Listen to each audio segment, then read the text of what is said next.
할렐루야, 복된 날입니다. 해가 꽤 길어졌죠? 날도 더워진 것 같고요. 벌써 모기가 날아다니는 것을 봅니다. 올해는 무더운 여름이 될 거라죠. 체력 관리들을 잘 하시기 바랍니다. 우리는 아침마다 새벽 묵상으로 시작하면서 복된 날을 선포합니다. 다들 경험하셨겠지만 우리가 복됨을 선포하고 시작하는 하루와 그냥 시작하는 하루는 다릅니다. 오늘 이 날을 향해 오늘은 복된 날이다. 오늘은 멋진 날이다. 이렇게 선포하고 하루를 시작했으면 좋겠습니다. 오늘 말씀은 사도행전 10장 1절에서 16절까지의 말씀입니다. 가이사랴에 고넬료라 하는 사람이 있으니 이달리아 부대라 하는 군대의 백부장이라. 그가 경건하여 온 지방과 더불어 하나님을 경외하며 백성을 많이 구제하고 하나님께 항상 기도하더니 하루는 제9시쯤 되어 환상 중에 밝히 봄에 하나님의 사자가 들어와 이르되 고넬료야 하니 고넬료가 주목하여 보고 두려워 이르되 주여 무슨 일이니까? 천사가 이르되 내 기도와 구제가 하나님 앞에 상달되어 기억하신 바가 되었으니 내가 지금 사람들을 요바에 보내어 베드로라 하는 시몬을 청하라. 그는 무두장이 시몬의 집에 유숙하니 그 집은 해변에 있다 하더라. 마침 말하던 천사가 떠나매 고넬료가 집안 하인 둘과 부하 가운데 경건한 사람 하나를 불러 이 일을 다 이루고 요바로 보내니라. 이튿날 그들이 길을 가다가 그 성에 가까이 갔을 그때에 베드로가 기도하려고 지붕에 올라가니 그 시각은 제6시더라. 그가 시장하여 먹고자 하매 사람들이 준비할 때 황홀한 중에 하늘이 열리며 한 그릇이 내려오는 것을 보니 큰 보자기 같고 네 귀를 메어 땅에 들이웠더라. 그 아래는 땅에 있는 각종 네 발 가진 짐승과 기는 것과 공중에 나는 것들이 있더라. 또 소리가 있으되 베드로야 일어나 잡아먹으라 하거늘 베드로가 이르되 주여 그럴 수 없나이다. 속되고 깨끗하지 아니한 것을 내가 결코 먹지 아니하였나이다 한데 또 두 번째 소리가 있으되 하나님께서 깨끗하게 하신 것을 내가 속되다 하지 말라 하더라. 이런 일이 3번 있은 후 그 그릇이 곧 하늘로 올려져 가니라. 아멘. 자, 오늘 본문 사도행전 10장에 보면 베드로는 요바에 있는 무두장이 시몬이라는 사람의 집에 머물고 있다는 것을 알 수 있습니다. 바로 앞 9장에서 보면 하룻밤만 묵게 된 것이 아니라 여러 날을 지냈다는 것을 계속 이어서 확인하게 되는데 9장 43절에 보면요. 베드로가 요바에 여러 날 있어 시몬이라 하는 무두장이 집에서 머무니라. 여기 나오는 무두장이는 짐승의 가죽을 가공하는 사람을 말합니다. 그러니까 짐승이 죽어야 가죽을 얻지 않습니까? 그래서 죽은 짐승과 부정한 짐승을 취급하는 사람이 바로 무두장입니다. 그러니 한번 생각해 보십시오. 무두장이 그러면 이 유대인들에게는 혐오의 대상이 되었습니다. 자, 그런데 왜 굳이 베드로는 무두장이 시몬의 집에 있는 것일까? 자, 사도행전 말씀은 복음의 역사를 통해 인간의 한계를 넘어서는 모습을 보여주고 있습니다.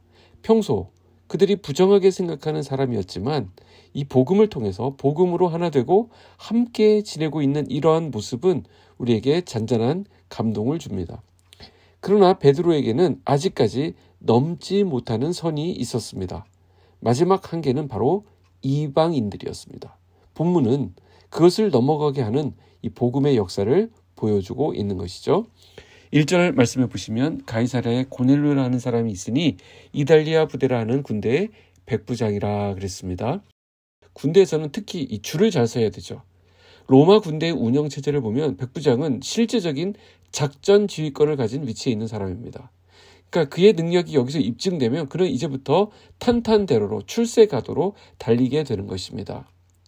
그래서 1절은 고넬료의 그 사회적 배경을 증거하고 있다고 한다면 2절에는 고넬료의 신앙적인 배경을 소개하고 있습니다. 2절 보시면 그가 경건하여 온 지방과 더불어 하나님을 경외하며 백성을 많이 구제하고 하나님께 항상 기도하더니 고넬료를 표현하는 첫 이미지가 경건한 사람이다라는 것이 매우 특이합니다.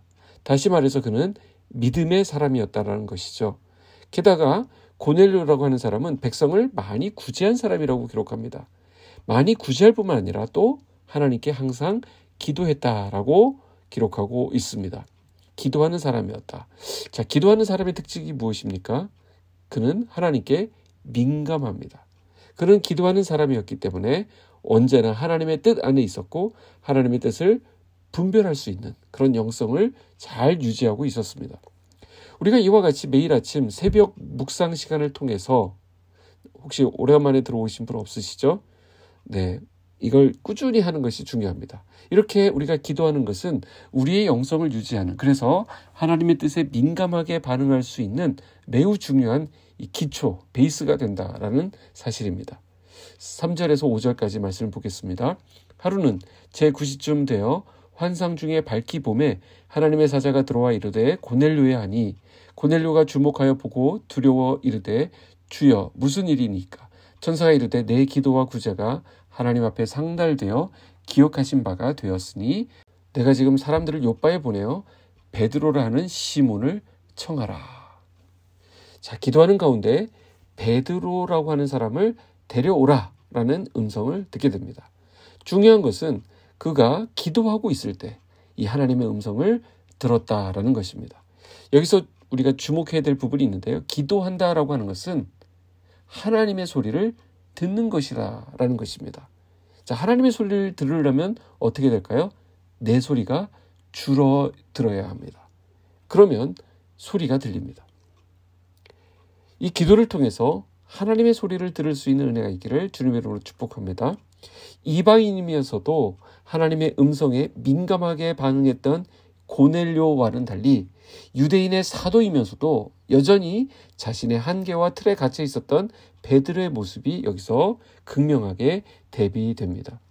베드로는 아직까지 그 좁은 개념의 하나님 나라를 생각하고 있었습니다. 비록 주님의 지상명령인 땅끝까지 이르러 내 증인이 되리라, 이 말씀을 새기고 그 말씀 앞에 헌신했던 사람이었지만 그것은 유대인 사회에 국한되는 말씀으로 생각했을 뿐입니다. 유대인들은 기본적으로 이방인들을 멸시합니다. 그들을 개로 여기고 멸시했습니다. 그래서 이방인들과의 모든 왕래는 금지되었고요. 함께 식탁에 앉지도 않았습니다. 이방인과의 접촉은 부정한 일이라고 생각했던 것입니다. 베드로 역시 유대인 이 습관에 젖어 있는 사람이었기 때문에 그 유대인의 관습과 전통에 묶여 있었던 것은 당연했던 것으로 보입니다. 그나마 다행인 것은 그동안 혐오하고 있었던 이 무두장이까지는 용납하고 있었습니다. 거기까지는 내가 받아들일 수 있다라는 것이죠. 자, 그러한 베드로일지라도 이방인에게만큼은 결코 다가설 수 없다. 그들을 용납할 수는 없다라는 것이 베드로가 치고 있는 마지노선이었습니다. 자, 그것을 상징적으로 묘사하는 것이 바로 무두장이 집에 기거하는 베드로의 모습입니다. 무두장이까지는 되지만 그가 유대인 출신이기 때문에 유대인 출신의 무두장이, 이런 부정한 사람까지는 어떻게 해보겠지만 이방인은 결코 안 된다라고 하는 고집과 편견이 베드로에게 있었습니다. 그래서 이것을 깨뜨리기 위해 하나님은 환상 하나를 준비하십니다. 일명 부정한 음식 한상 차림이라고 할 수 있습니다. 자, 고넬료가 사람을 보내게 되는데 그 사람들이 베드로가 머물고 있는 욥바에 도착할 즈음 그 기가 막힌 타이밍에 베드로 역시 기도 중에 환상을 보게 됩니다. 부정한 음식들, 그러니까 음식이라고 하기도 어렵죠. 그 유대인들은 이것을 아주 부정하게 보았기 때문에 먹을 수가 없는 것입니다. 가까이 하지도 않는 그 짐승들이 뷔페식으로 한상 차림으로 내려오는 그런 환상입니다. 11절, 12절에 그 내용을 기록하고 있는데요. 그러니까 13절에 베드로야 잡아먹어라 라는 아주 당혹스러운 하나님의 명령이 임합니다. 그러니까 베드로는 기겁을 하죠. 이 부정한 짐승을 잡아먹으라고요? 경악을 합니다. 그런데 이런 일이, 같은 일이 3번이나 반복되었습니다. 자, 같은 일이 3번 반복되었다 하면 이것은 하나님의 뜻이구나 라고 민감하게 알아차릴 만도 한데, 한 번의 말씀을 듣고도 순종했던 고넬료에 비하면 베드로는 이 부분에서만큼은 너무나도 주저하는 모습을 보여줍니다.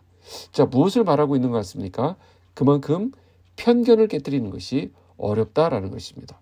자, 여기에 대해서 하나님의 입장이 무엇입니까? 15절이죠. 또 두 번째 소리가 있을 때 하나님께서 깨끗하게 하신 것을 내가 속되다 하지 말라 하더라. 하나님은 넘어가자고 하시는데 베드로가 거기를 계속 고수하고 있는 것입니다. 어쨌든 이런 알듯 말듯한 그런 음성이 베드로의 귓가에 메아리쳐 울렸습니다. 이 당황스러운 환상이 부담스럽게도 3번이나 반복되었다는 것은 매우 의미심장한 부분입니다. 오늘 이 아침 이 새벽 묵상을 하면서 바로 이 말씀 앞에 우리 자신을 비춰보기를 원합니다. 나에게 있어서 여전히 깨뜨리지 못하고 있는 편견이나 한계는 무엇인가 라고 하는 부분입니다. 그래서 하나님의 말씀, 그 분명한 하나님의 말씀을 듣고서도 아직 주저하며 순종하지 못하는 부분은 무엇인가 라는 부분을 우리가 생각해 보기를 원합니다. 조용히 눈을 감고요. 하나님의 말씀 앞에 귀를 기울여 보시기 바랍니다. 그리고 순종할 수 있는 힘과 용기를 달라고 주님 앞에 은혜를 구해 보시기 바랍니다. 믿음의 결단, 순종의 한 걸음을 내딛는 저와 여러분의 오늘 하루가 되시기를 주님의 이름으로 축복합니다. 기도하겠습니다. 하나님 아버지 감사합니다. 오늘이라고 하는 이 놀라운 선물을 우리에게 주셔서 감사합니다. 주님 말씀의 인도하심을 따라 앞으로 나아가는 우리가 되기를 원합니다. 주신 말씀 가운데 편견과 틀에 갇혀 있었던 우리의 모습을 보게 됩니다. 하나님 아버지의 그 음성에 민감한 우리들이 되게 하시고 내가 정해놓은 그 한계를 넘어 하나님께서 원하시는 순종의 자리로 나아갈 수 있도록 성령님께서 우리의 마음을 주장하여 주시옵소서. 마음이 넓어지는 하루 되게 하시고 평안으로 가득 채워진 하루가 될 수 있도록 우리를 온전히 붙들어 주시옵소서. 예수님의 이름으로 기도하옵나이다. 아멘.